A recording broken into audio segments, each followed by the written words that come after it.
बिस्मिल्लाहिर्रहमानिर्रहीम। Physics in lecture series of modern physics, chapter number 2, special theory of relativity. इससे पहले हमने जो है वो इसी चैप्टर से रिलेटेड दो लेक्चर्स जो हैं वो मैंने आपको डिलीवर किए हैं, जिनमें हमने inertial frame of reference, non inertial frame of reference, relative motion के बारे में हमने तफसील से डिस्कस किया।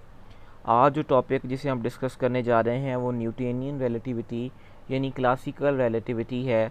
हम देखेंगे कि इसमें हम रिलेटिव मोशन को कैसे डिस्कस करते हैं। ठीक है, आगे है हमारे पास गैलीलियन ट्रांसफॉर्मेशन। देखेंगे अगर हम कोऑर्डिनेट्स को ट्रांसफॉर्म करें, दो ऑब्जर्वर्स के लिहाज से रिलेटिव मोशन को देखें तो आया उसमें कोई हमारे पास फ़र्क महसूस होता है। आज हम उसे देखेंगे कि transformation of position, length, velocity और एक्सेलरेशन कैसे इनवेरिएंट है।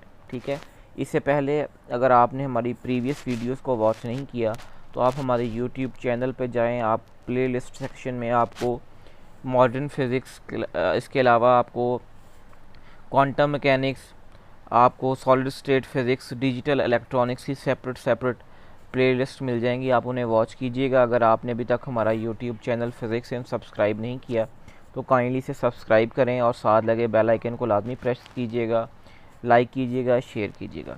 चलें जी, आज के लेक्चर को स्टार्ट करते हैं। बेसिकली आज का लेक्चर हमारा न्यूटनियन रिलेटिविटी के हवाले से है। इससे पहले हमने थ्योरी ऑफ रिलेटिविटी के बारे में थोड़ा सा पढ़ा था कि वो हमारे पास एक ऐसा इफ़ेक्टिव वे है जिसमें हम दो डिफरेंट फ्रेम ऑफ रेफरेंसेस, ठीक है, जिसमें ऑब्जर्वर्स हमारे पास क्या करते हैं, कंपेयर करते हैं उन दो फ्रेम ऑफ रेफरेंसेस जो एक दूसरे के लिहाज से मुख्तलिफ हैं, उनके रिज़ल्ट्स को कंपाइल करते हैं, अपनी ऑब्जर्वेशंस को कंपाइल करते हैं। ठीक है, आज जो हम डिस्कस करने जा रहे हैं वो हमारे पास है न्यूटनियन रिलेटिविटी। कहता है the Newtonian principle of relativity may be stated as absolute motion which is the translation of the body from one absolute place to another absolute place। कहता है कि हमारे पास जो न्यूटनियन का रिलेटिविटी का प्रिंसिपल है वो कुछ यूँ बयान होता है कि हमारे पास जो एब्सोल्यूट मोशन है जिसमें हम ट्रांसलेशन करते हैं बॉडी की एक एब्सोल्यूट प्लेस से दूसरी एब्सोल्यूट प्लेस तक, ठीक है, कैन नेवर बी डिटेक्टेड, जो हमारे पास क्या होती है, डिटेक्ट नहीं होती। Translatory motion can be perceived only in the form of motion relative to the material bodies. कहता है जो ट्रांसलेटरी मोशन करते हैं हम बॉडीज़ की, वो हमारे पास क्या होती है, वो इस फॉर्म ऑफ मोशन में होती है कि जो हमारे पास दूसरी मटेरियल बॉडीज़ होती हैं। ठीक है, तो हमारे पास जो है न्यूटनियन प्रिंसिपल जो है वो एब्सोल्यूट मोशन का के बारे में है कि इन बॉडीज़ की एब्सोल्यूट मोशन हो, जिसमें बॉडी की ट्रांसलेशन हो एक जगह से दूसरी जगह पर, दूसरी जगह भी क्या हो, एब्सोल्यूट हो, और हमारे पास वो नेवर डिटेक्टेड हो। ठीक है, इसके बारे में मैं आपको आगे तफसील के साथ एग्जांपल में बताऊंगा।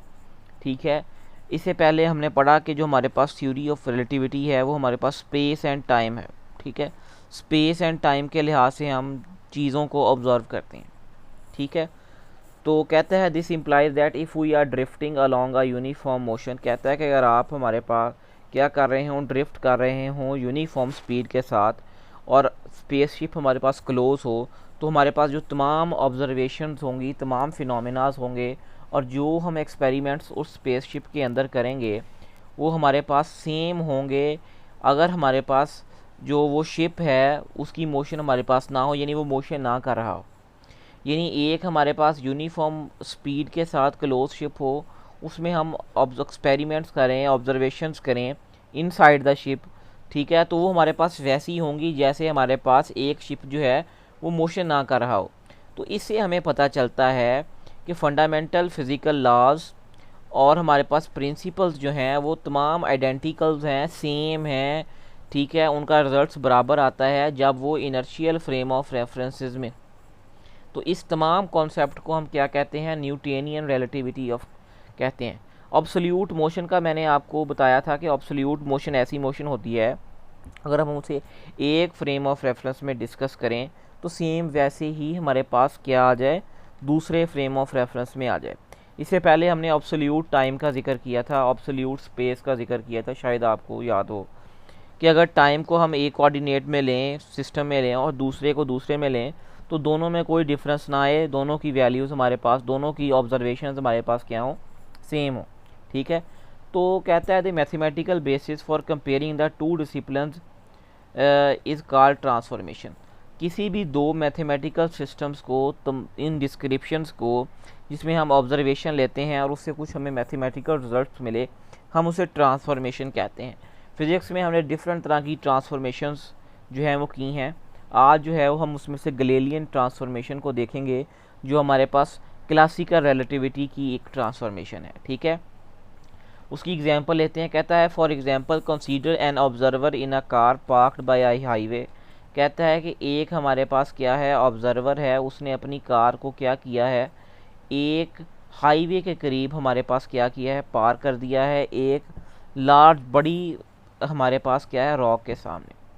To the observer who is moving, जो ऑब्जर्वर ने कार पार की है उसके लिहाज से वो क्या है, रॉक रेस्ट के लिहाज में है। ठीक है, जबकि हमारे पास कहता है an other observer who is moving along the highway in a car, वो ऑब्जर्वर जो कि उस हाईवे में उस कार के अलोंग मूव कर रहा है, वो उस रॉक को देखता है, क्या देखता है कि वो रॉक जो क्या कर रही है, वो पीछे गुजर जाती है, rush past as the car drives by. जैसे जैसे कार ड्राइव्स होती है वो रॉक पीछे गुजरती जाती है, तो उस ऑब्जर्वर के लिहाज से हमारे पास क्या है, वो रॉक जो है वो मूविंग है। ठीक है, तो हमारे पास जो थ्योरी ऑफ रिलेटिविटी है वो हमारे पास कॉन्सेप्चुअल फ्रेम ऑफ वर्क और मैथमेटिकल टूल्स प्रोवाइड करती है कि हम देखें कि दो ऑब्जर्वर्स की जो हमारे पास स्टेटमेंट है, जैसा कि हमने इसे प्रीवियस एग्जांपल में किया कि एक ऑब्जर्वर की स्टेटमेंट क्या थी कि rock is at a rest. ठीक है, तो जो हमारे पास जो दूसरी थी उसकी क्या थी, हमारे पास रॉक इज़ एन मोशन। ठीक है, तो दोनों ने अपने फ्रेम ऑफ रेफरेंसेस के लिहाज से अपनी स्टेटमेंट दी। इस कॉन्सेप्ट को, इस ऑब्जर्वेशन को हम थ्योरी ऑफ रिलेटिविटी में मैथमेटिकल टूल्स के लिहाज से क्या करते हैं, डिस्कस करते हैं। हम थोड़ा सा देखते हैं इनर्शियल फ्रेम ऑफ रेफरेंस को। इससे पहले मैंने आपको जो है वो बताया था कि हमारे पास न्यूटन ने 1867 में एक हमारे पास पेपर पब्लिश किया, जिसमें वो पहला शख्स था जिसने गलीलियो और अल हैशम, यानी जिसे हम उर्दू में इब्न हैशम कहते हैं, उनके लॉज ऑफ मोशन को डिस्क्राइब किया। ठीक है, यानी उसने एक जनरलाइज कॉन्सेप्ट पेश किया। ठीक है, 1867 में अपने एक पेपर में जो उसने पब्लिश किया। ठीक है, तो हम न्यूटन्स के लॉ पढ़ चुके हैं। हमने न्यूटन का सेकंड लॉ पढ़ा, F इज़ इक्वल ma। ठीक है, और हमारे पास यहाँ A क्या है, यहाँ हमारे पास A क्या है, एक्सलरेशन है। ठीक है, और एक्सलरेशन को हम लिखते हैं dv/dt, यानी change in velocity per unit time. ठीक है, और साथ हमारे पास मास वैसे ही आ गया। ठीक है, तो यहाँ हमारे पास क्या है, हमारे पास F फोर्स है, M हमारे पास मास है, और A हमारे पास क्या है, एक्सलरेशन है। एक्सलरेशन को मैंने आपको बताया कि हम dv/dt में भी लिख सकते हैं। ठीक है, कहता है कि अगर हमारे पास क्या हो, बॉडी के अंदर एक्सलरेशन पैदा हो जब हम बॉडी पे क्या करें, नेट फोर्स F को इम्प्लाई करें। अच्छा, अगर हमारे पास F जो है वो ज़ीरो हो जाए, तो हमारे पास ये वैल्यू हमारे पास क्या हो जाए, ज़ीरो हो जाए, तो आपको पता है कि हमारे पास बॉडी में एक्सलरेशन यानी चेंज इन वेलोसिटी, जो बॉडी में वेलोसिटी चेंज हो रही है वो भी क्या हो जाएगी, ज़ीरो हो जाएगी। ठीक है, तो इस तरह हमारे पास जो न्यूटन्स के लॉज हैं वो हमारे पास इनर्शियल फ्रेम ऑफ रेफरेंस में क्या है, वो बहुत अच्छे तरीके से वर्क करते हैं। तो इसीलिए हम इसे कहते हैं कि यहाँ पर इनर्शियल फ्रेम्स को, कि यहाँ पर लॉ ऑफ इनर्शिया क्या करता है, हमारे पास होल्ड करता है। कहता है they also have a remarkable property that they are invariant और unchanged in any frame of reference moves with a constant velocity relative to an inertial frame of reference. कहता है कि हमारे पास एक बहुत अच्छा प्रॉपर्टी है इनर्शियल फ्रेम ऑफ रेफरेंस की। अगर हमारे पास कोई दूसरा फ्रेम ऑफ रेफरेंस जो कि कांस्टेंट वेलोसिटी के साथ क्या कर रहा हो, मूव कर रहा हो, तो उसकी ऑब्जर्वेशन और हमारे पास इनर्शियल फ्रेम ऑफ रेफरेंस की ऑब्जर्वेशन क्या होगी, वो हमारे पास सेम होगी, वो चेंज नहीं होगी। तो हम कह सकते हैं that all inertial frames are equivalent तो तमाम इनर्शियल फ्रेम हमारे पास क्या हैं, इक्वलेंट हैं। So there is a no special frame of reference, यानी हमें कोई special inertial frame of reference नहीं लेना पड़ेगा relative to which absolute measurements of space and time can be made. तो हम जो है जिसमें हम इसकी एब्सोल्यूट वैल्यू लेनी पड़े, क्योंकि इनर्शियल फ्रेम ऑफ रेफरेंस में कोई ऐसा फ्रेम जो हमने डिस्कस किया था पिछली वीडियोस में भी, कि जो कांस्टेंट वेलोसिटी के साथ मूव कर रहा हो, उन दोनों की ऑब्जर्वेशंस की वैल्यू हमारे पास क्या आती है, सेम आती है। तो आज हम इसको जो है वो गलीलियन ट्रांसफॉर्मेशन से जो है वो प्रूव भी करेंगे, ठीक है। तो हमारे पास आप देख सकते हैं कि हमारे पास दो फ्रेम ऑफ रेफरेंसेस हैं, एक्स वाई जी। ये हमारे पास सेकंड फ्रेम ऑफ रेफरेंस है, एक्स डैश वाई डैश और जी डैश। ये हमारे पास ऑब्जर्वर ओ है और ये हमारे पास ऑब्जर्वर ओ डैश है। हमारे पास जो सेकंड फ्रेम ऑफ रेफरेंस है उसकी वेलोसिटी हमारे पास एक्स एक्सिस के पैरेलल यानी यू हमारे पास उसकी वेलोसिटी है। ये हमारे पास एक इवेंट हो रहा है जिसमें हमारे पास दोनों ऑब्जर्वर्स जो हैं इस इवेंट को मेजर कर रहे हैं, यानी देख रहे हैं, ऑब्जर्व कर रहे हैं। इसके कोऑर्डिनेट हमारे पास एक्स वाई जी और टी हैं, ठीक है। और इसके पास जो सेकंड फ्रेम ऑफ रेफरेंस है इसके coordinate X dash Y dash और जी डैश और टी डैश हैं, ठीक है। चलिए आगे चलते हैं, आगे जो है वो हम इसे डिस्कस करते हैं।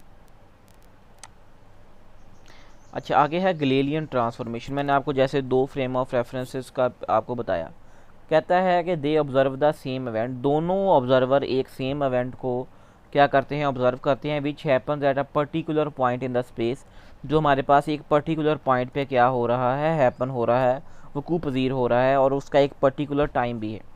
सच as a collision between two particles, हम कंसीडर कर लेते हैं कि जैसे दो पार्टिकल्स की क्या है, हमारे पास कोलिजन है। कहता है कि हमारे पास अबाउट ओ जो है, हमारे पास जो पहला फ्रेम ऑफ रेफरेंस है ये वाला, इसके लिहाज से the space and time coordinates of the event are x y z और टी, और इसके लिहाज से हमारे पास जो इवेंट हो रहा है उसके कोऑर्डिनेट्स क्या हैं, हमारे पास एक्स वाई जी और टी हैं, ठीक है। तो जबकि हमारे पास जो दूसरा फ्रेम ऑफ रेफरेंस है जिसे मैंने ओ डैश का नाम दिया है, तो इसके लिहाज से हमारे पास जो कोऑर्डिनेट्स हैं और वो सेम इवेंट, जो ही इवेंट हमारे पास ओ डैश ऑब्ज़र्व कर रहा है उसी को ही ऑब्ज़र्व कर रहे हैं, तो हमारे पास इसके कोऑर्डिनेट्स क्या होंगे, एक्स डैश वाई डैश जी डैश और टी डैश होंगे, ठीक है। तो मैंने आपको बताया कि दोनों ऑब्ज़र्वर हमारे पास क्या कर रहे हैं, वो हमारे पास इसी सेम इवेंट को ऑब्ज़र्व कर रहे हैं और दोनों के कोऑर्डिनेट्स मैंने आपके सामने डिस्कस किए, ठीक है। तो कहता है कि दोनों ऑब्ज़र्वर्स जो हैं उनके पास क्या है, एक मीटर रॉड है और दोनों उसके साथ जो है इस इवेंट्स को क्या करते हैं, मेजर करते हैं। कहता है वो simplify the discussion by assuming the relative motion. हमने आपको रिलेटिव वेलोसिटी के बारे में बताया था कि जो हमारे पास u है वो क्या है, always lies along the common x x direction. आप देख सकते हैं कि ये हमारे पास क्या है, पैरेलल है और टूवर्ड्स क्या है, एक्स एक्स डायरेक्शन, यानी हमारे पास एक ऑब्जर्वर ओ का कोऑर्डिनेट सिस्टम, कोऑर्डिनेट एक्स, और हमारे पास एक ओ डैश का एक्स डैश कोऑर्डिनेट सिस्टम। इसके लिहाज से इसकी वेलोसिटी हमारे पास क्या है, यू डैश है। कहता है we let u dash represent the velocity of O dash, ये हमारे पास जो यू डैश है ये रिप्रेजेंट करती है हमारे पास वेलोसिटी किसकी, ओ डैश की। कहता है एज मेजर्ड बाय द ओ, जिसे हम मेजर करते हैं किस लिहाज से, ओ के लिहाज से। Thus O dash would measure velocity minus u for O. तो हम अगर देखें इसको किस लिहाज से, ओ के लिहाज से, तो इसकी वेलोसिटी हमारे पास क्या है, इसकी वेलोसिटी हमारे पास माइनस यू है। कहता है इस डिस्कशन में हम अज्यूम करते हैं कि हमारे पास ऑब्जर्वर जो है वो किस फ्रेम ऑफ रेफरेंस, यानी हमारे पास उसकी पर्टिकुलर चॉइस है कि वो किस काइंड का फ्रेम ऑफ रेफरेंस जो है करे। जैसा कि हमारे पास ओ और ओ डैश है। कहता है we assume that the each observer has a capacity to test the Newton laws and find them to hold in the frame of reference. कहता है कि हर एक हमारे पास जो ऑब्जर्वर है उसके पास ये फैसिलिटी अवेलेबल है कि वो न्यूटन लॉज को टेस्ट करे, ठीक है। फॉर एग्जाम्पल, एक एग्जाम्पल के साथ हम इसे देखते हैं। कहता है each observer finds an object at a rest or moving with a constant velocity remains in the state unless acted upon the external force। कहता है कि हमारे पास एक ऑब्जर्वर है, वो फाइंड करता है कि हमारे पास क्या है, हमारे पास एक बॉडी है जो कि रेस्ट की हालत में है, जबकि हमारे पास दूसरी बॉडी जो क्या है वो कांस्टेंट वेलोसिटी के साथ मूव कर रही है, लेकिन दोनों की स्टेट हमारे पास क्या है वो एक्सटर्नल फोर्स की वजह से क्या है चेंज होती है। यानी इस पर एक्सटर्नल फोर्स हमारे पास क्या करती है, एक्ट कर रही है। तो हमारे पास न्यूटन्स के फर्स्ट लॉ का, जिसे हम लॉ ऑफ इनर्शिया कहते हैं, वो होल्ड करता है और हम इसे कहते हैं इनर्शियल फ्रेम, जिसके बारे में हमने पीछे पढ़ा भी है। पीछे भी मैंने आपको एक एग्जांपल के साथ जो है इसकी वजाहत की है।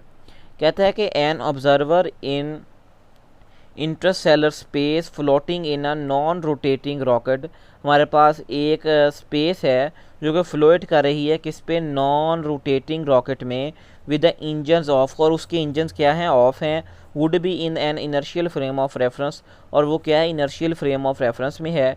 An observer at rest on the surface of earth, और एक हमारे पास क्या है, ऑब्जर्वर है जो कि रेस्ट की हालत में है और ज़मीन पर मौजूद है, is not an inertial frame, over हमारे पास क्या है, इनर्शियल फ्रेम में नहीं है। क्यों नहीं है, क्योंकि हमारे पास अर्थ क्या है, रोटेट कर रही है। तो आपने ये बात याद रखनी है कि आपसे पूछा जा सकता है इनर्शियल फ्रेम में क्या हमारे पास अर्थ क्या है, इनर्शियल फ्रेम है, तो बेटा आपने बताना है कि अर्थ हमारे पास क्या है, इनर्शियल फ्रेम में नहीं है, क्योंकि अर्थ हमारे पास क्या कर रही है, वो अपने एक्सिस के गिर्द रोटेट कर रही है और वो ऑर्बिट कर रही है हमारे पास अराउंड द सन। सो हम कह सकते हैं कि हमारे पास अर्थ क्या है, वो हमारे पास इनर्शियल फ्रेम में नहीं है, क्योंकि ये हमारे पास इनर्शियल फ्रेम की कंडीशन पे नहीं उतरती। ठीक है, सो हम कह सकते हैं कि हमारे पास अर्थ जो है मैंने आपको बताया कि जैसे वो कि मूव कर रही है। ठीक है, however the accelerations associated with those motions are so small. ठीक है, तो हमारे पास इसकी क्या होगी, बहुत क्या होगी, छोटी होंगी observations, that we can usually regard out our frame of reference as approximately inertial. तो हम इसे क्या करते हैं, अप्रॉक्सीमेटली इनर्शियल कंसीडर करते हैं, लेकिन हमारे पास अगर हम इसकी कैलकुलेशंस को जो है वो काउंट करें, जिसमें हमारे पास एक्सेलरेशन आता है, तो अगर हम उससे काउंट करना स्टार्ट करें तो फिर हमारे पास ये क्या है, इनर्शियल फ्रेम ऑफ रेफरेंस नहीं है। मैंने आपको इनर्शियल फ्रेम ऑफ रेफरेंस की जो वीडियो है उसमें भी इसके बारे में एक्सप्लेन किया था। ठीक है, कहता है the non inertial reference frame at the earth surface does produce a important and often spectacular effects such as the circulation of air around the centre of high और लो प्रेशर। ठीक है, तो हमारे पास जो non inertial frame of reference है उसके बहुत ही जो इफ़ेक्ट्स उसे हमें हासिल होते हैं, उसमें हमारे पास क्या है, सर्कुलेशन ऑफ अर्थ है। ठीक है, around the centres of high और लो प्रेशर। कहते हैं कि हमारे पास एक ऑब्जर्वर है जो हमारे पास क्या कर रहा है, एक्सरवेट कर रहा है कार में। ठीक है, are rotating merry go round और descending roller coaster is not an inertial frame of reference. तो मैंने आपको बताया कि हमारे पास जो एक एक्सरेटिंग कार है और हमारे पास एक रोटेटिंग मैरी गो राउंड है, यहाँ हमारे पास क्या है, डिसेंडिंग रोलर कोस्टर है जो ऊपर से नीचे आ रही है, तो हमारे पास क्या है, इनर्शियल फ्रेम ऑफ रेफरेंस पे नहीं है। ठीक है, आइए अब हम चलते हैं गैलीलियन ट्रांसफॉर्मेशन के हवाले से। अब मैंने आपको इनर्शियल फ्रेम ऑफ रेफरेंस के हवाले से तफसील से बता दिया है, ताकि अगर आपने हमारी प्रीवियस वीडियो नहीं देखी तो आपके थोड़े से कॉन्सेप्ट जो हैं वो उस हवाले से क्लियर हो जाएँ। कहते हैं the two observers calibrated using a metre sticks and synchronize the clocks, so difference between the coordinates of two events are due to different frame of reference. तो हमारे पास क्या आएगा, दोनों के दरमियान डिफरेंस कोऑर्डिनेट्स का आएगा, कि जो इवेंट के कोऑर्डिनेट्स हैं। ठीक है, वो हमने उसके बारे में डिस्कस किया कि हमारे पास एक इवेंट के कोऑर्डिनेट क्या आए हैं, एक्स वाई जी टी, और दूसरे के हमारे पास आए हैं एक्स डैश वाई डैश और टी डैश। कहता है कि due to their different frame of reference and not to the measuring process, we simplify the discussion assuming that the relative motion u always lies along the common x dash direction। यहाँ पर x dash आएगा।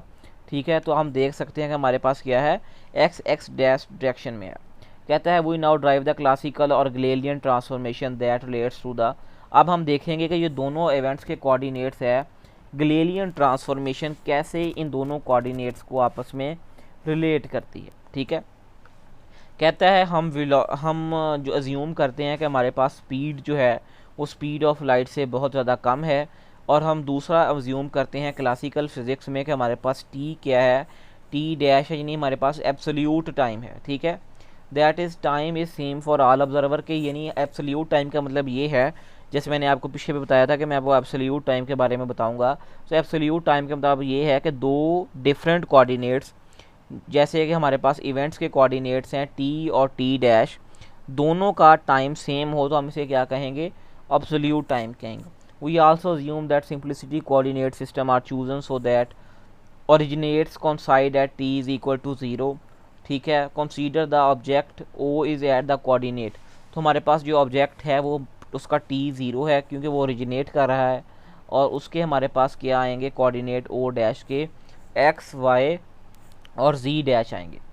अच्छा जी, अब हम देखते हैं transformation of position और length को, आया देखते हैं कि ये इनवेरिएंट हैं कि नहीं है। ठीक है, कहते हैं अकॉर्डिंग टू ओ पहला जो हमारे पास ऑब्जर्वर है ओ, उसके लिहाज से y और z कोऑर्डिनेट्स क्या हैं, वो हमारे पास सेम है। ठीक है, क्योंकि ये एब्सोल्यूट हैं, ये चेंज नहीं हो रही इनकी वैल्यू। ठीक है, हमारे पास रिलेटिव मोशन क्या है, एक्स डैश डायरेक्शन में हो रही है, वाई डैश डायरेक्शन या जी डैश डायरेक्शन में नहीं हो रही, इसलिए हमारे पास ये दोनों कोऑर्डिनेट्स एक्स और वाई ये क्या हो जाएंगे, एब्सोल्यूट हो जाएंगे, टाइम भी हमारे पास एब्सोल्यूट हो जाएगा। ठीक है, तो कह सकते हैं कि हमारे पास x dash is equal to y और z dash is equal to z आ गया। अच्छा जी, अब हम देखते हैं एक्स और एक्स डैश के लिहाज में हमारे पास क्या है। अच्छा जी, हमारे पास जो वेलोसिटी है हमारे पास वो क्या है, u है, रिलेटिव वेलोसिटी t टाइम के लिहाज से। तो हमारे पास जो o ऑब्ज़र्वर जो फर्स्ट ऑब्ज़र्वर है उसके लिहाज से जो हमारे पास x डायरेक्शन में जो वैल्यू आएगी वो हमारे पास क्या आएगी, x माइनस यू टी, यानी हमारे पास जो x डैश का कोऑर्डिनेट है वो कैसे हासिल होगा, जब हम x में से यू टी को क्या करेंगे, माइनस कर देंगे, तो हमारे पास क्या आ जाएगा, एक्स डैश का कोऑर्डिनेट आ जाएगा। ये देखें आप, हमारे पास ये हमारे पास क्या है, एक्स है, और ये हमारे पास यू है, और टी टाइम में हमारे पास क्या कर रहा है, ये मूव रिलेटिव मोशन कर रहा है। तो अगर हम इसमें से एक्स में से इस रिलेटिव वेलोसिटी को निकालेंगे तो हमारे पास ये एक्स डैश की क्या आएगी, हमारे पास वैल्यू आएगी। देख लेते हैं, हमारे पास ये एक पी पार्टिकल है। अब ओ ऑब्ज़र्वर के लिहाज से हमारे पास क्या है, यहाँ तक तो क्या है, एक्स है। आगे हमारे पास इस पॉइंट से लेके पी पॉइंट तक की जो हमारे पास क्या है, हमारे पास जो मोशन है वो एक्स डायरेक्शन में वो यू टी है। तो हमारे पास अगर हम देखें तो हमारे पास क्या आएगा, हमारे पास x आएगा, x is equal to x dash, यानी हमारे पास जो यहाँ p पॉइंट से लेकर यहाँ तक की क्या है, x डैश है, और हमारे पास आगे क्या है, यू टी है। तो हम कह सकते हैं कि हमारे पास x कोऑर्डिनेट की क्या वैल्यू आ गई, x dash is equal to x dash plus u t आ गई। ठीक है, तो हमने लेफ़्ट हैंड साइड पे क्या है, डैश वाली वैल्यूज़ ली हैं, यानी सेकंड ऑब्जर्वर वाली वैल्यूज़, तो उस लिहाज से हमारे पास इसकी वैल्यू आ जाएगी x dash is equal x minus T U T. तो ये हमारे पास गैलीलियन कोऑर्डिनेट ट्रांसफॉर्मेशन है। उम्मीद करता हूँ कि आपको इसके बारे में समझ आई होगी, मैंने आपको ज़रा तफसील से इसके बारे में बताया है। अच्छा, अगर हम इसकी इन्वर्स ट्रांसफॉर्मेशन करें, इन्वर्स ट्रांसफॉर्मेशन ये है कि हमारे पास एक्स डैश वाले जो कोऑर्डिनेट हैं वो राइट हैंड साइड पर, और जो राइट हैंड साइड वाले ऑब्जर्वर फर्स्ट के कोऑर्डिनेट हैं वो हमारे पास पहले आ जाए, तो उसे हम क्या कहेंगे, इन्वर्स ट्रांसफॉर्मेशन कहेंगे। यानी ये हमारे पास कैसे होगी, from O dash to O हो, पहली हमारे पास क्या थी, ओ टू ओ डैश थी। ठीक है, तो हमारे पास अगर इन्वर्स ट्रांसफॉर्मेशन कोऑर्डिनेट देखें तो हमारे पास आएंगे x is equal to x dash plus v t या यू टी एक ही बात है, अपने घबराना नहीं है इससे। ठीक है, और हमारे पास y is equal y dash है, और z is equal z dash, और t is equal t dash. हमारे पास तीन कोऑर्डिनेट्स जो क्या हैं इवेंट के, वो क्या हैं, एब्सोल्यूट हैं, y z और t। अच्छा, अब हमने देखना है कि इनकी लेंथ और पोजीशन की हमारे पास कैसे जो है वो इनवेरिएंट है। कहता है let two events occurring simultaneously at A1 and A2। हमारे पास दो इवेंट्स कहाँ हो रहे हैं, A1 पे और A2 पे हो रहे हैं, जो एक दूसरे से कुछ डिस्टेंस रखते हैं। फ़र्ज़ करें हमारे पास यहाँ पर क्या है, एक इवेंट हो रहा है। मैंने आपको यहाँ पर हमारे पास पिछले हमने देखा था। तो अगर हम इस लिहाज से देखें तो हमारे पास ये इसका डिस्टेंस है, हमने फ़र्ज़ कर लिया इसे R का नाम दे लिया, ठीक है। और इस लिहाज से हमारे पास ये क्या है, ये इसके लिहाज से हो रहा है, तो हमने क्या दे लिया इसे R डैश का, ये डिस्टेंस है दोनों इवेंट्स के दरमियान। और ये हमारे पास क्या है, ई इवेंट हो रहा है, ठीक है। और दोनों के लिहाज से डिस्टेंस मैंने आपको बता दिया। कहता है कि हमारे पास कहता है along the x axis such that the coordinates in the two frame of references is called. A को हमने x1 का नाम दे लिया, yz x2 yz, और हमारे पास x1 y dash z dash और x2 dash y dash z dash respectively हमारे पास दोनों सिस्टम के कोऑर्डिनेट्स आ गए। अब हम देखते हैं कि अगर हमारे पास इवेंट A1 हो रहा है जो हमारे पास किससे रिलेटिव है, O डैश से O2 के O से O डैश तक है, तो उसका हमारे पास कोऑर्डिनेट्स क्या है, मैंने आपको बताया था। ये है हमारे पास x1 dash is equal to x1 minus ut। हमने यहाँ क्या कर लिया, इनको x1 और A1 और A2 का नाम उसके लिहाज से x1 और x2 का नाम दे दिया, और हमारे पास ये इसके रिस्पेक्टिव कोऑर्डिनेट्स आ गए, और x2 के लिहाज से हमारे पास ये आ गए, यानी दोनों कोऑर्डिनेट्स दोनों ऑब्जर्वर के लिहाज से आ गए। अब हमने दोनों में क्या किया, हमने दोनों में डिफरेंस लिया। तो आप जानते हैं कि ये दोनों तो सेम हैं, एब्सोल्यूट हैं, तो ये हमारे पास वैल्यूज़ नहीं आएंगी। हमारे पास क्या आएगी, x1 माइनस यूटी और x2 माइनस यूटी आ जाएगा। पहले हमारे पास x2 minus UT minus x1 minus UT, इस माइनस को हम अंदर अप्लाई करेंगे तो हमारे पास ये यूटी प्लस का हो जाएगा, तो ये इसके साथ कैंसिल आउट हो जाएगा इसके साथ, ठीक है। तो हमारे पास बचेगा x2 माइनस x1। तो हमारे पास जो दोनों के दरमियान डिफरेंस आएगा वो हमारे पास क्या आएगा, डेल्टा x का डिफरेंस आएगा, ठीक है। तो हम कह सकते हैं now when a particular property is characterised by the same number in two frame of references, ठीक है। तो हमारे पास क्या आएगा, हम कह सकते हैं कि ये हमारे पास ट्रांसफॉर्मेशन क्या है, इनवेरिएंट है। तो हम कह सकते हैं कि हमारे पास डिस्टेंस या लेंथ ये क्या है, वो इस ग्लेरियन ट्रांसफॉर्मेशन में क्या है, इनवेरिएंट है, ठीक है। तो आपको मैंने बताया कैसे हमारे पास लेंथ जो है वो, और लेंथ हमारे पास और डिस्टेंस हमारे पास क्या है, हमारे पास इनवेरिएंट है। उम्मीद करता हूँ कि आज के लेक्चर में आपको काफ़ी कुछ सीखने को मिला होगा। अगर आपने अभी तक हमारा चैनल सब्सक्राइब नहीं किया तो प्लीज़ रेड कलर के सब्सक्राइब बटन को दबाएं, साथ लगे बेल आइकन को लाजमी प्रेस कीजिएगा ताकि हमारी आने वाली वीडियोस आपके नोटिफिकेशन बार में आपको मिलती रहें। वीडियो को ज़्यादा से लाइक कीजिएगा, शेयर कीजिएगा। अगर आप कुछ क्वेश्चन हमसे पूछना चाहते हैं तो कमेंट सेक्शन में कमेंट कीजिएगा, अपना फ़ीडबैक लाजमी दीजिएगा। खुदा ताला आपका हामी व नासिर हो। अल्लाह हाफिज़।